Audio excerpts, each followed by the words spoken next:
I'm trying to deliver to you was brilliantly stated by Plato 3,000 years ago. And I want you to try to work with me because this is critically important. If you understand nothing else that I've tried to say, then understand this. Okay, Plato said, imagine mankind living in a cave. Can't look left, can't look right. All that mankind can see is the back wall of that cave. Further imagine that behind the prisoners is a raised platform. And that behind that platform are men holding up statues of animals and plants, which are projected on the back wall of the cave by a fire.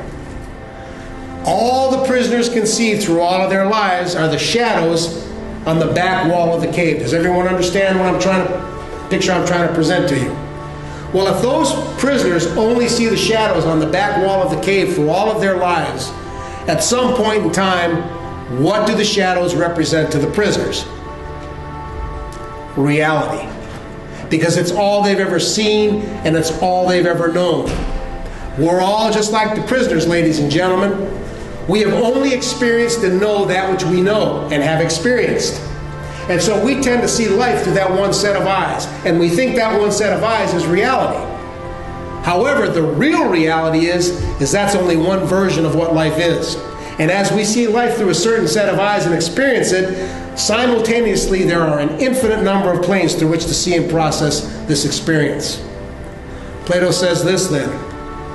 What would happen if you were to take one of the prisoners out of his chains, take him to the front of the cave, where for the first time the prisoner could see the sky and the plants and the animals as they truly were? What would the prisoner then think of the other so-called reality? They would know, as I hope you know, it's only one version of reality. When I work with kids in juvenile justice, these children, and for the most part they're good kids, but they're programmed to see life in a very negative way. They're taught that there is no hope a lot of times. They're taught that there is no future.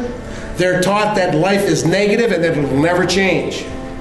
And because they see life like that, they make decisions which appear logical to them. Gang-related decisions, theft, robberies, all these things make sense to them, predicated upon the fact that the world as they see it is the world as it is. Do you understand what I'm saying? Am I being clear? And once these kids can see outside of that, once they understand there's another life, then anything is possible. And that's what motivates me to work with them. I had kids in Los Angeles when I worked in the maximum security juvenile detention center, Los Angeles County Central Juvenile Hall, who had never seen the ocean. 25 minutes away, had never been to the beach. So when I left the hall and went to work at a youth center in East Los Angeles, one of the things we did was we went on field trips. And you should see what happens when a child sees the ocean for the first time, when that ocean's right down the street. You should see what it's like to have a kid get dressed up and take him to UCLA and walk around that campus and realize no one's going to pick on them because they think they're one of them. And that's part of what I want you to understand about you. Whatever you've been through, whoever you are, it's only one version of what is, and there's an infinity of possibilities for you to capitalize on.